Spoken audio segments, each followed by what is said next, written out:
A compliment returned is not a compliment. But let me say that when I first read Lyndsey Stonebridge's work and then was fortunate to meet her at a convening around Hannah Arendt that we did in Berlin, I felt almost too comfortably at home.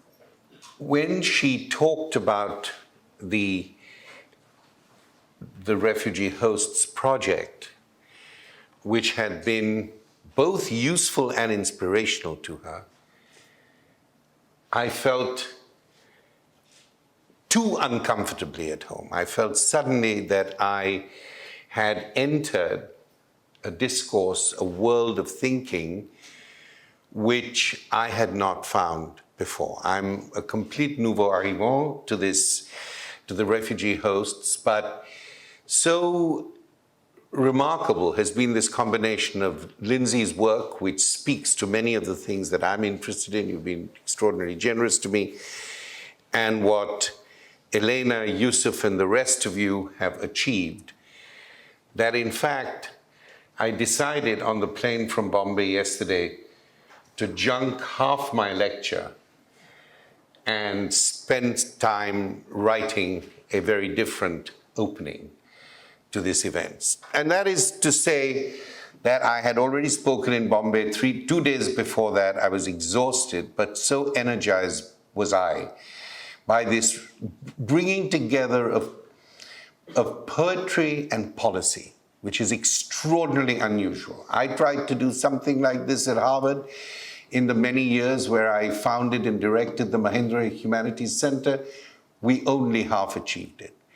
The program at Princeton has been also very productive, but I haven't seen anything, and maybe I'm ignorant of the scope, the detail, the localities of this particular project and this research program. And I very much hope that you will keep hosting me in some sense, because I feel very much at home here. So I want to thank my dear friend and conspirator, Lyndsey Stonebridge, my new acquaintance, Elena Fiddian-Qasmiyeh. I want to single out Aidan for his remarkable help and assistance, including at 7 o'clock this morning when I said, please print out this lecture. I don't seem to have a printer where I am. So thank you very much. And I want to thank Sorka for her opening instructions, which made me feel more virtuous than I've felt for a long time. No plastic bottles, no this, no that. I now feel purified and sanctified. And as Mahatma Gandhi often said, I'm now sanctified enough and purified enough to address the nation. So I'm most grateful to you. Of course, you know, I do have this partly deserved and partly unfair, I think, reputation of being the impresario of the obscure. So I've tried to fight against it, but I have regular lapses, so just try and stay with me. Okay. Now, again, part of my attempt to really be in conversation with some of the work of the refugee hosts in a brief presentation required me not to talk about why Giacometti is important to me for this project. But I still, and so I was going to do that, which is why I had these walking figures. They seem to me to always evoke in me that the next step, the need to take the next step, but also the need not to underestimate silence and stillness. That too is a kind of movement. Sometimes the moment of stillness is imposed, but even when it is imposed, even when there is this kind of constriction, even when there is a carcerality, there is always a kind of movement and a stirring that needs to be acknowledged. And I will just use this as a motif, an allegorical motif.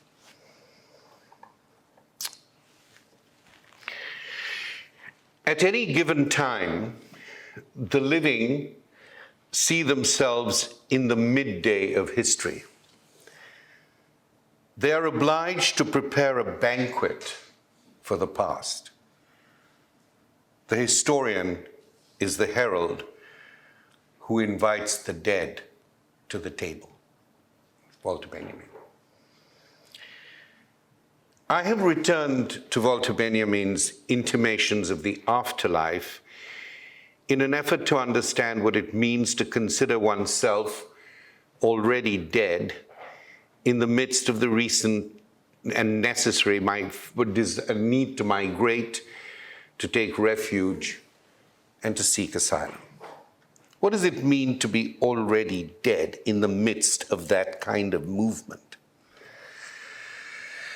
The individual considers himself already dead, says Gaith, a Syrian refugee, speaking of himself amongst other refugees on their way to Sweden.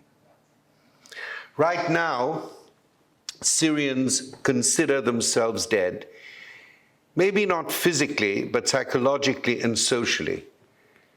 A Syrian is a destroyed human being. She or he have reached the point of death. So I don't think that even if they decided to bomb migrant boats, it would change people's decision to go.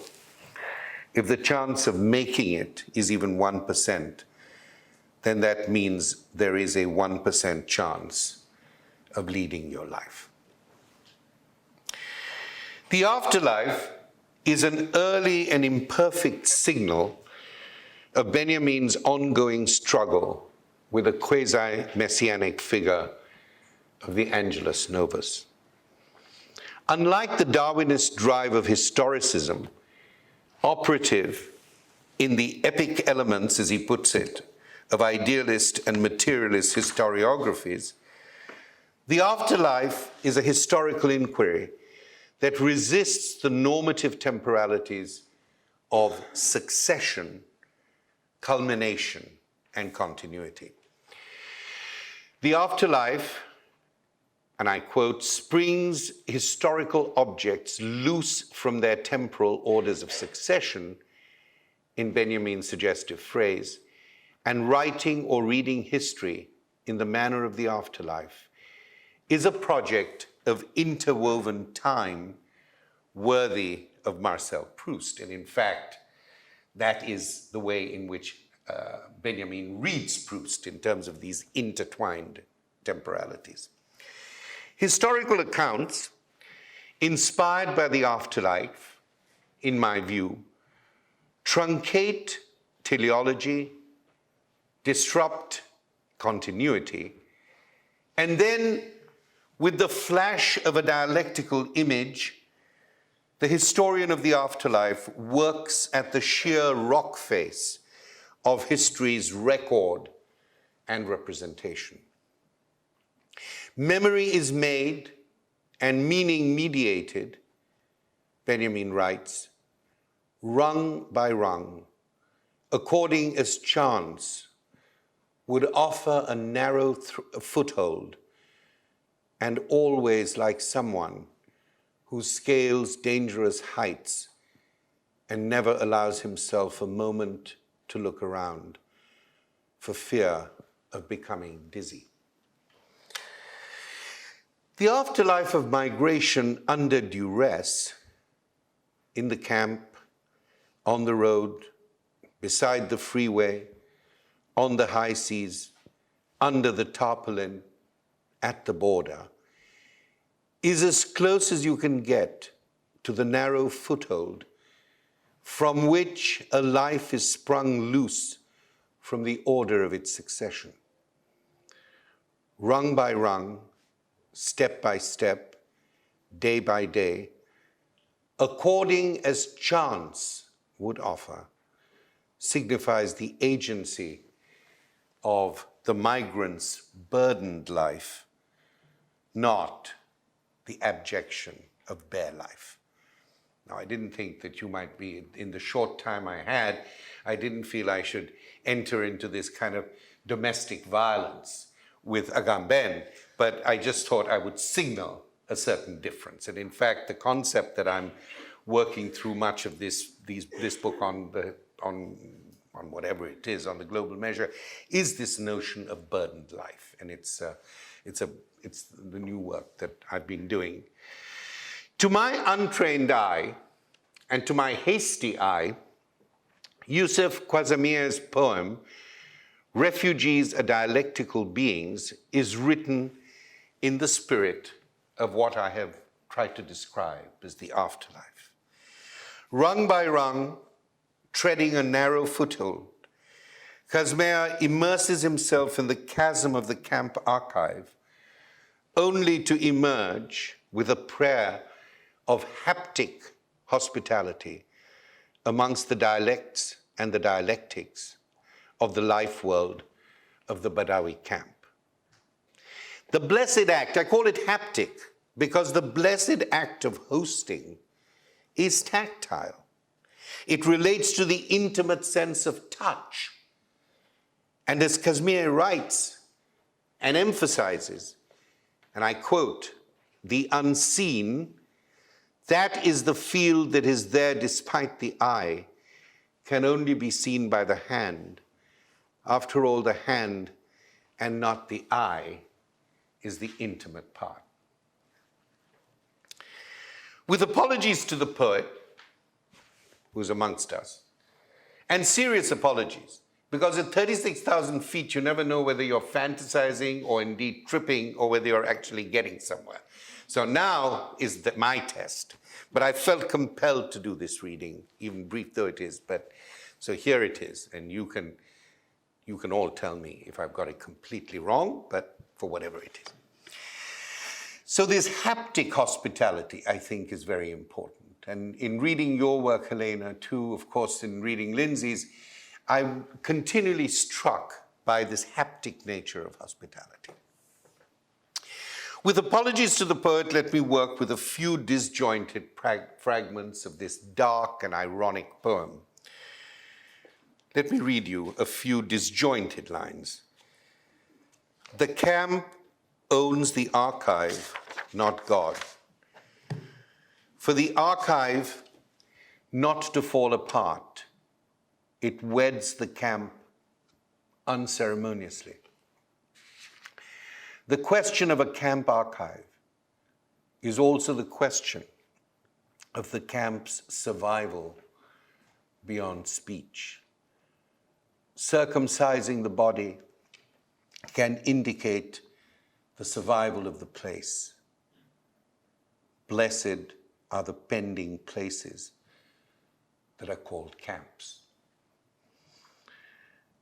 And then, God's past is the road to the camp's archive. We strangle it from its loose ends so we can breathe its air. A reference to the notion of the afterlife as taking something and taking it out of the order of succession, taking it out, flipping it out. A history flipped out is a history on the basis of which you can return in a different place and at a different time into another subject. We strangle it from its loose ends so we can breathe its air. Privileging death in the camp is the sacral of the refugee body. Without its death, the archive will never exist. In whose name is the camps a place?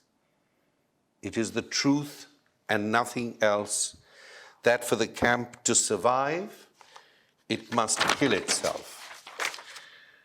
I am absent or deemed absent. The fingers that I am holding before you in your hand, the haptic reference, a sullen hand, are mine and nothing else. I wish it were possible to write the camp without the self. In the camp, we surrender the meaning of the camp in advance. The camp is the impossible martyr attributed to the meaning of dying for. In the camp, going to the cemetery is going to the camp, and going to the camp is going to the cemetery. In Badawi, reaching the camp only occurs through the cemetery. Is the cemetery not another home, host, and God? From the deep vault of the camp archive emerges a poem that pays its debt to refugee death while seeking the spirit level of refugee life. Suspended in this double figure of speech is a version of Levinas's death-life metaphor, an ontological covenant of neighborly hosting and coexistence. It is only by being with the neighbor in death, Levinas argues, that we can be with the other in life. In the neighbor's presence, I am ambivalently both myself and another, close and wary.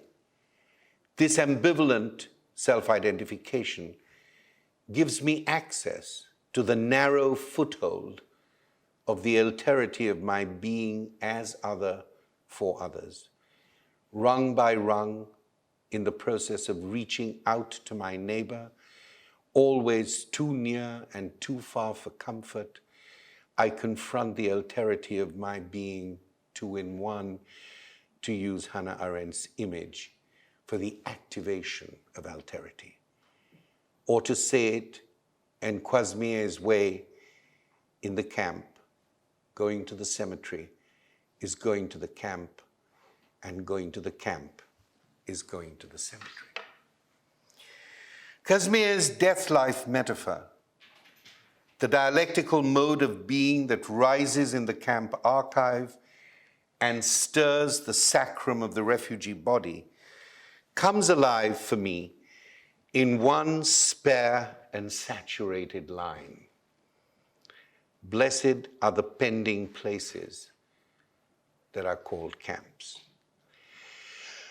Why is a pending place a dialectical space?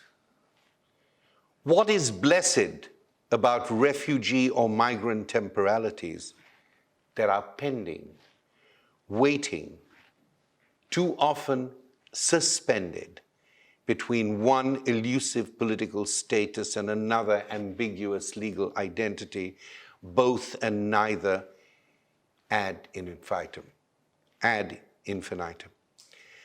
Lyndsey Stonebridge argues provocatively, and I quote, that the camp is in time because it is being made of multiple refugee histories.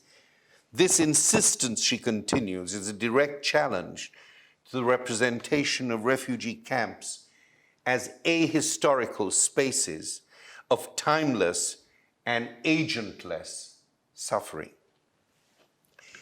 Lyndsey's provocation returns me to the line, the pending places that are called camps, by way of another great text of pending or waiting that turns the condition of confinement into an agency of inquiry, intervention, and hostly affiliation. If asked for a definition of myself, I would say I am one who waits. I investigate my surrounds. I interpret everything in terms of what I discover. Frantz Fanon. Qasmiyeh's poem is riven with dark conceits and chiasmatic inversions. Take this. It is the truth and nothing else that for the camp to survive, it must kill itself. The chiasma is full, the poem is full of these ironic, dialectical, dark dialectical chiasmatic moments in my reading. Pending, I believe, is the dialectical and poetic pivot that turns the already dead into the authors and agents of the camp archive. Pending, as a linguistic sign, scans the poem like a needle, creating iterative and intertwined dialectics of spatial constraints that turn into new temporal constellations. Located in a state of pending, awaiting resolution or inconclusion, the Fanonian subject who waits turns into an agent of imminent interpretation and intervention. Imminent interpretation. I investigate my surrounds. I interpret everything in terms of what I discover. Death, as the signifier of the afterlife, is not the termination or indeed the terminus of time. Death is the timekeeper of transitions and thresholds, invisible yet vital, immanently within ourselves, and at the same time an imminent, not immanent, externality to our lives. Death, as always, has yet to come and then gone without a trace. When Qasmiyeh privileges death as the sacral of the refugee body, it is because death is transition. It is transformative. It is a pending futurity, a pendant futurity, a poetic aspiration to the agency of immanence. The tense in our bones, the one that emerged in no time, but with the desire to be time, will always be proleptic, ahead of us.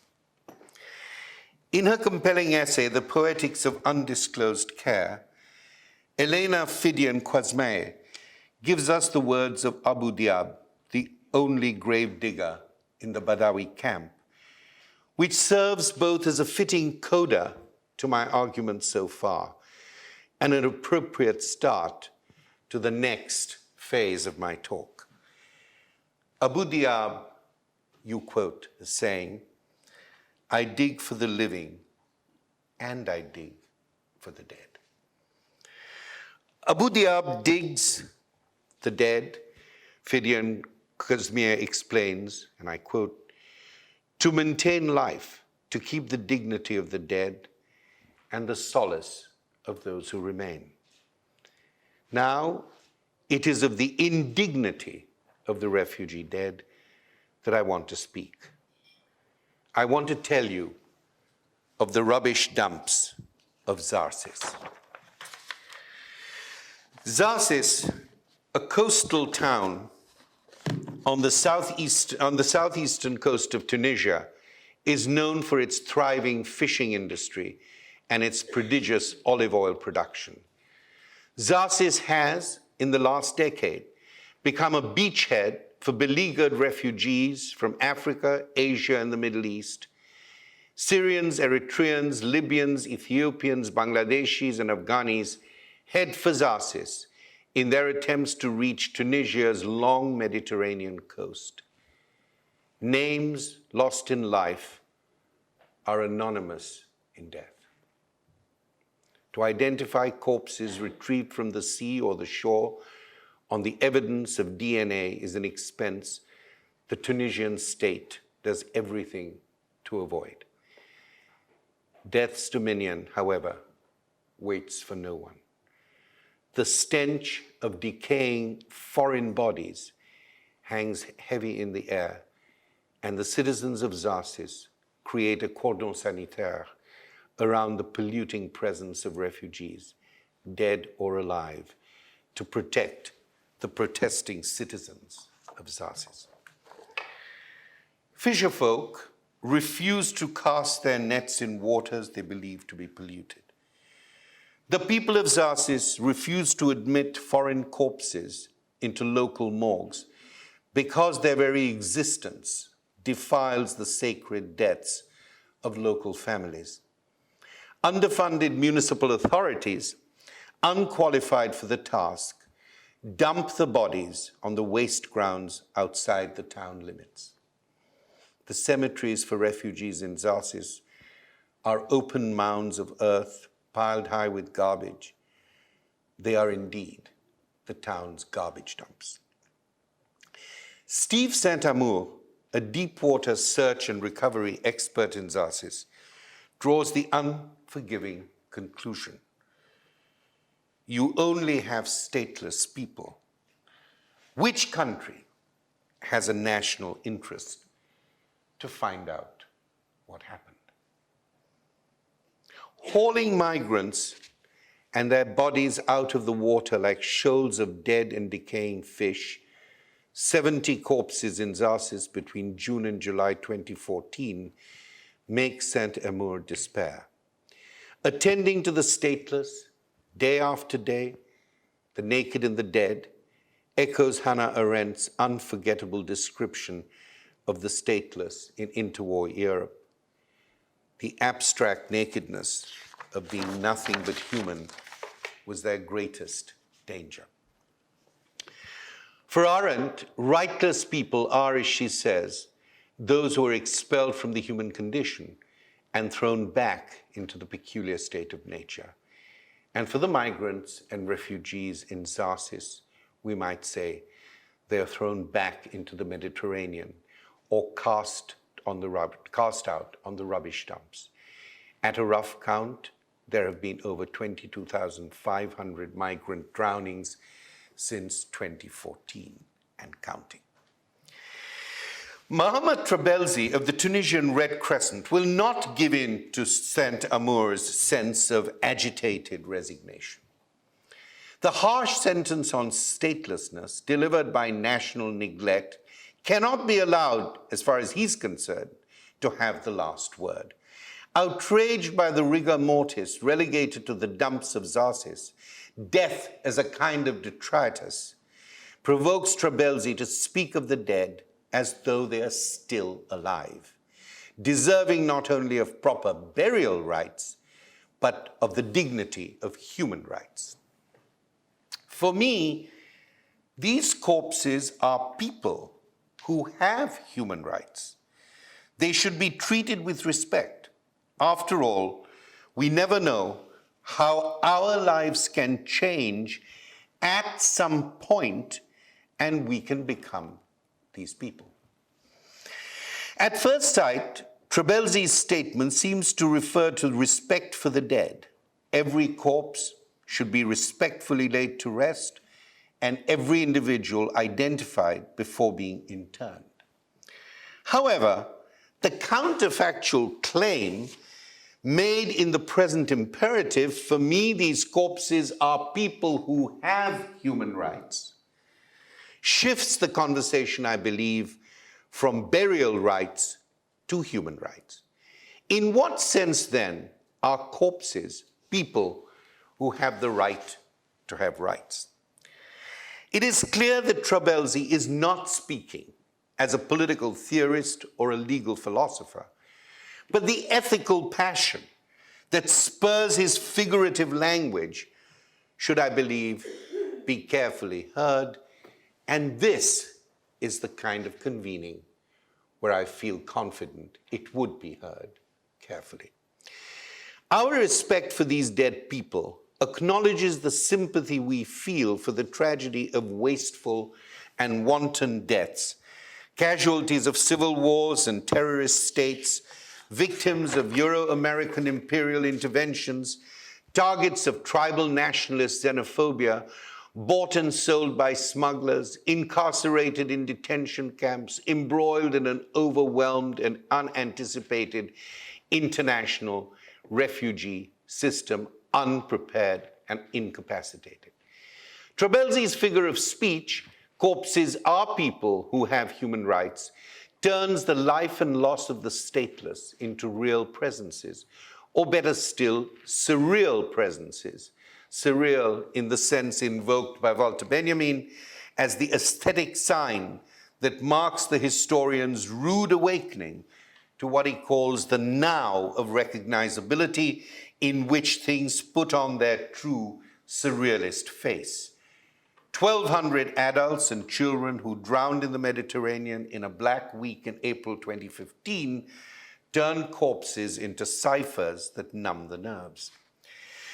Moving, however, beyond horror and beyond empathy, I believe, Trabelsi proposes, in my view, a more agonistic, if ambiguous, ethical form of identification, based not only on the exigencies of the present, but on the contingencies of a self-estranging temporality, ethical temporality, that I'm calling the future conditional, quite aware that in the English, the future conditional does not exist as a tense. And that is precisely why I'm using it provocatively and surrealistically.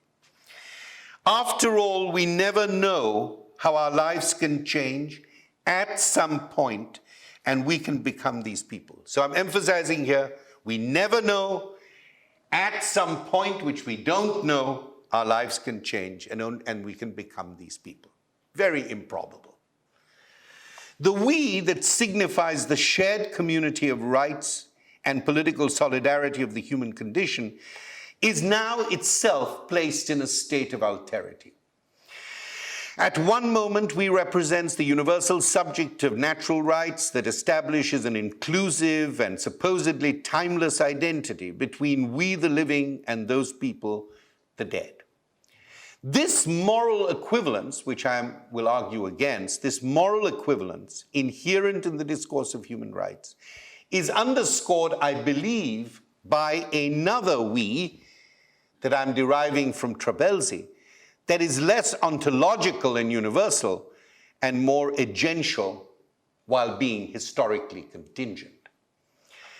This is the we that represents the ethical agency of citizenship in extremis, refugees in danger, migrants in distress, and demands a form of distress identification in keeping with distress migration with those who are stateless or rightless.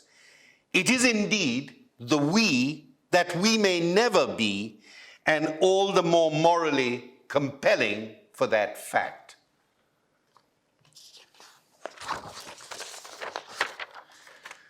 Such a mode of identification is founded on the grounds of being caught in a proleptic temporality, a future conditional, in which the subject is moved by an affective empathy with the other, premised, I believe, on a radical unknowability. We never know how our lives can change at some point. A proleptic temporality ushers the future into our presence in order for us to bear witness to the moral choices we make now in the present on the basis of a figurative future projected backwards as if from elsewhere. Projected backwards as if from elsewhere.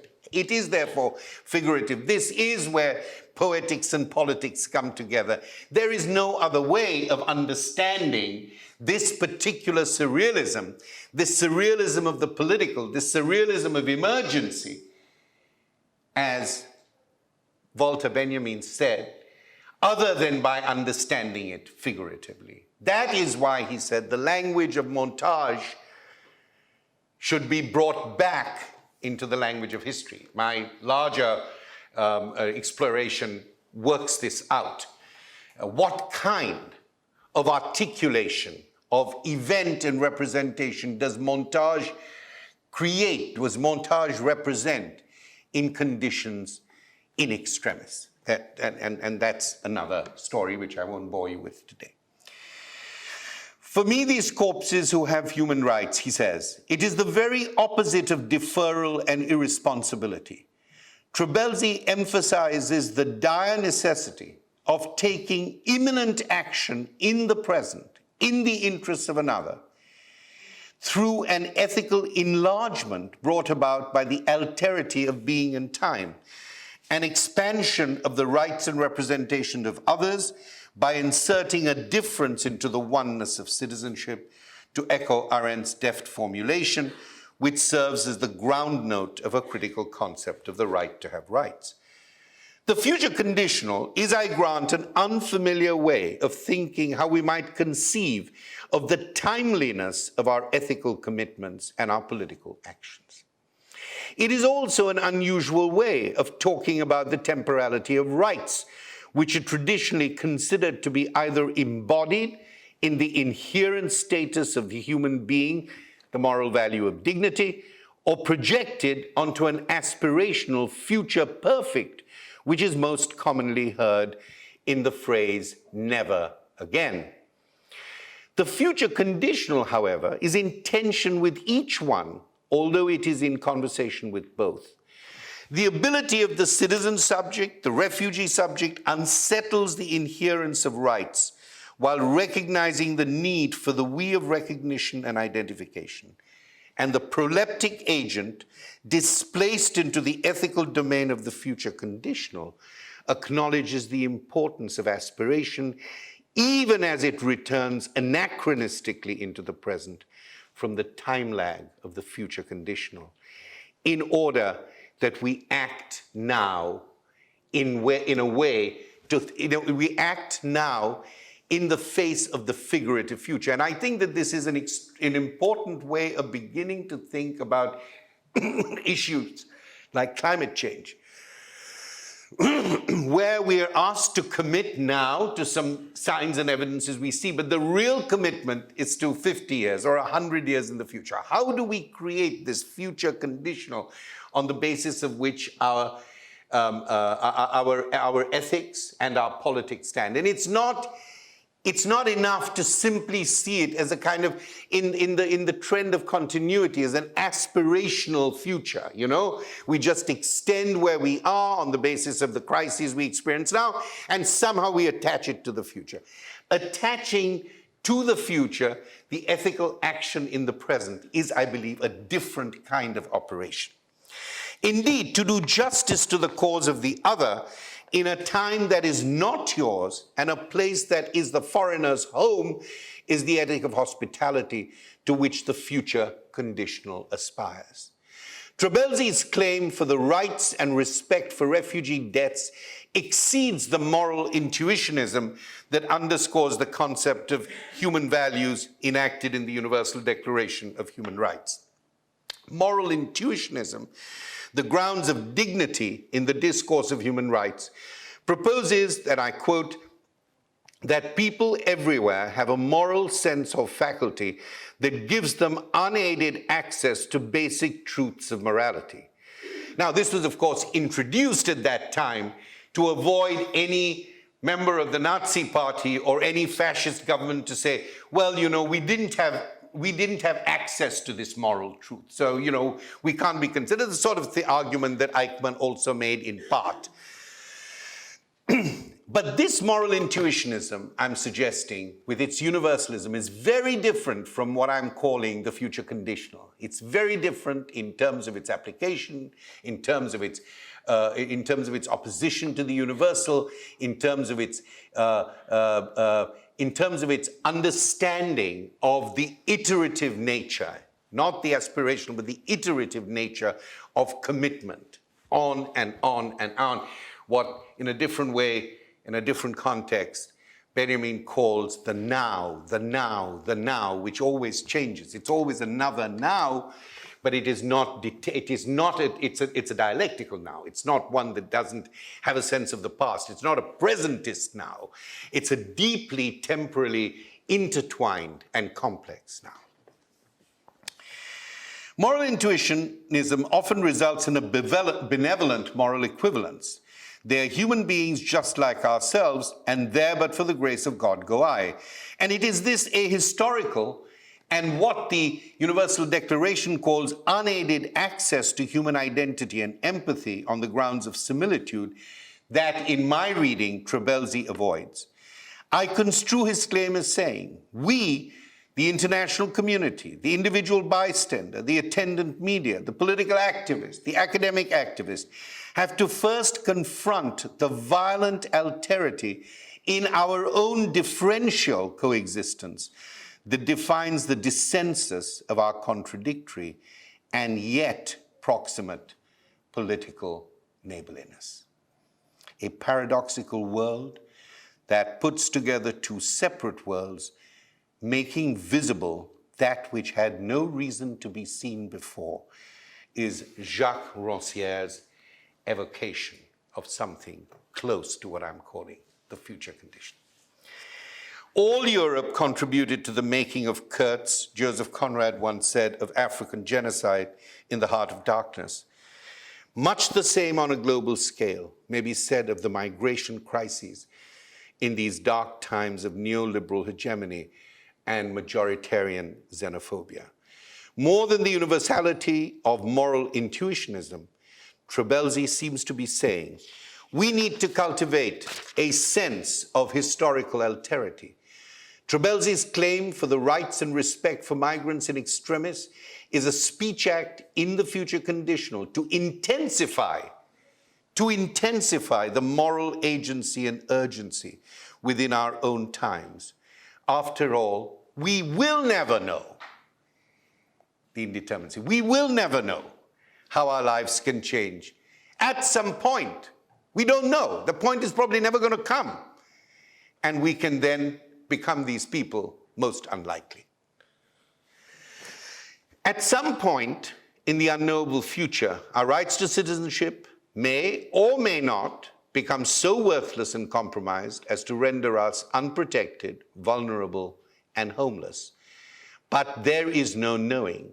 And since we cannot know at which point we may be in the place of that other, it is the very indeterminacy of time and intention, not its universality, that makes our ethical commitments historically principled, precisely because they're non-contractual, non-instrumental, and non-dogmatic.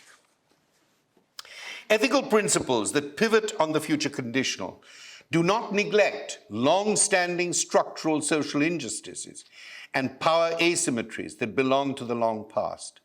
They only intensify their necessity and visibility in the present.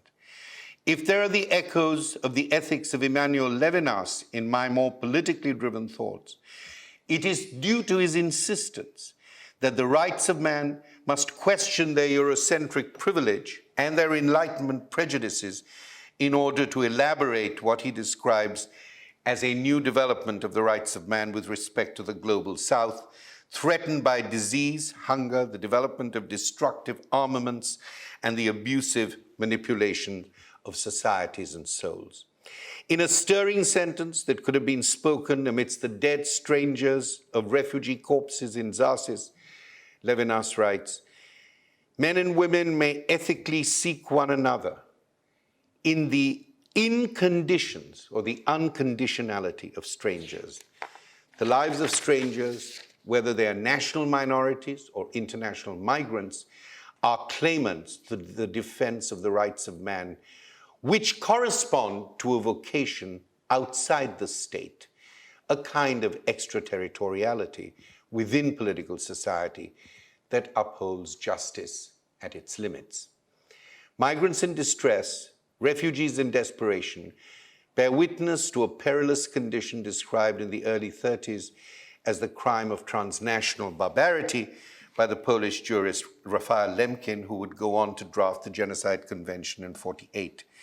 Acts of barbarity attack dignity and cause humiliation, which when taken together, Lemkin writes, bring harm not only to human rights, but also and more especially to undermine the fundamental basis of the social order. And when the fundamental basis of the social order is undermined in this way, then we need to think about historical problems, philosophical and ethical moments, social movements outside of the orders of succession. That is where the surreal, in the more general sense, begins to wear the most serious face of history, not without a mask. My coda, how little they know, those now complicit in the loss of life. How little they know, those now complicit in the loss of life, writes Goodwin Gill, the leading legal authority on the Refugee Convention, in a rebuke to the rational choice policy thinking on deterrence. He gets to the heart of the matter in the Mediterranean Papers, where he speaks about the rights and responsibilities that must be vigilantly protected in principle and in policy procedure in the midst of migration problems. I'm actually reluctant always to use this migration crises because, you know, crises are always a way of creating a very short memory, of then not throwing enough resources at it, and finally saying, I'm terribly sorry, we did our best, but we're in a critical situation. So I think, of course, there are moments where there is an upsurge or an upswing of urgency, but I'm reluctant, and as you can tell, I have, till this point, really not used the phrase. Maybe I did once, it was a slip of the tongue. Whether we are thinking, Goodwin Gill writes, about sealing borders or the many current lesser policies and practices favored by governments today, what we see time and time again is how they fail entirely to understand what is it that drives people knowingly and rationally to risk their own lives and their families' lives, how little they know those now compliant in the loss of life. Only when knowledge and understanding of the despair of the others, of their need to survive, and of their persistent optimism. This is not simply a weepy story, which is why kind of weepy, sympathetic, moral intuitionist identifications go nowhere.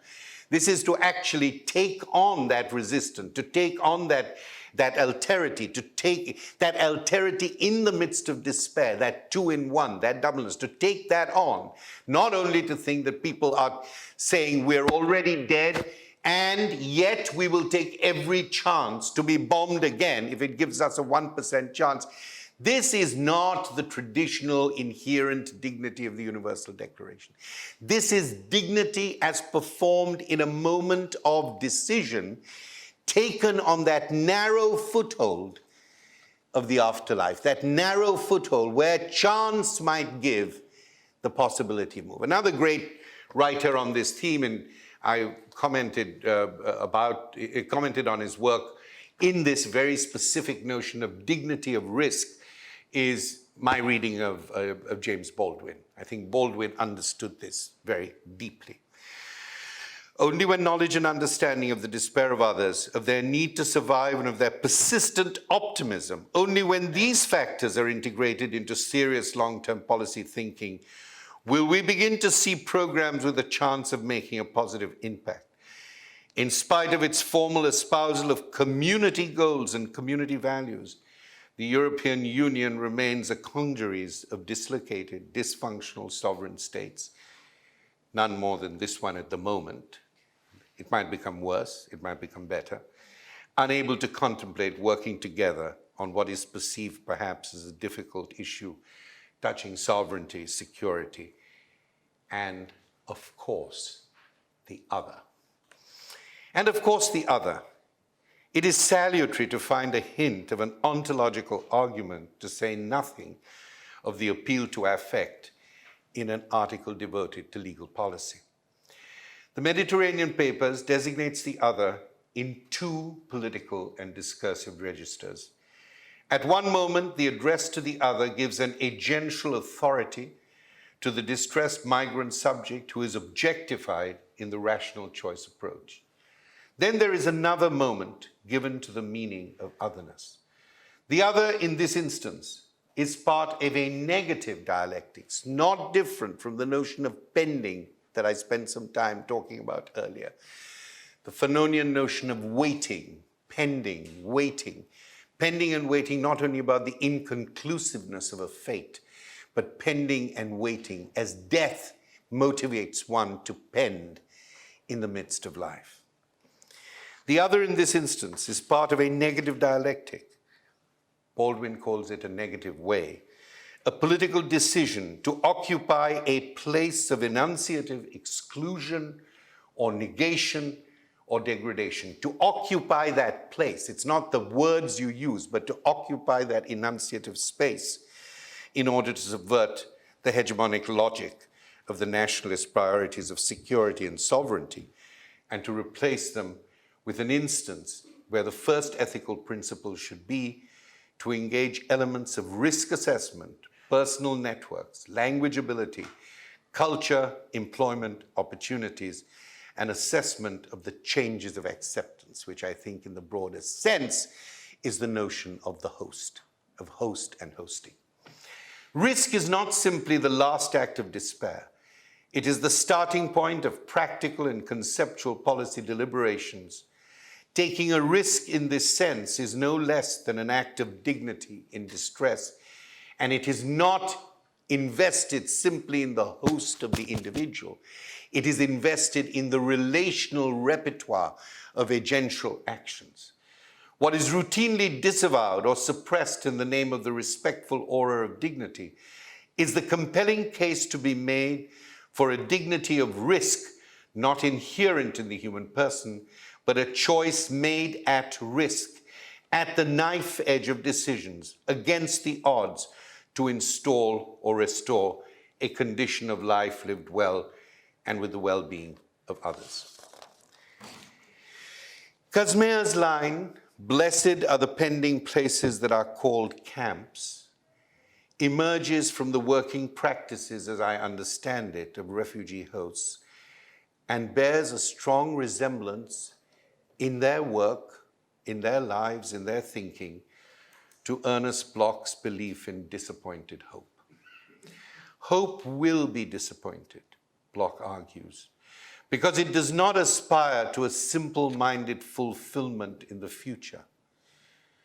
Disappointed hope is open in a forward direction, he writes, in a future-oriented direction, but it is always actually in a state of suspension.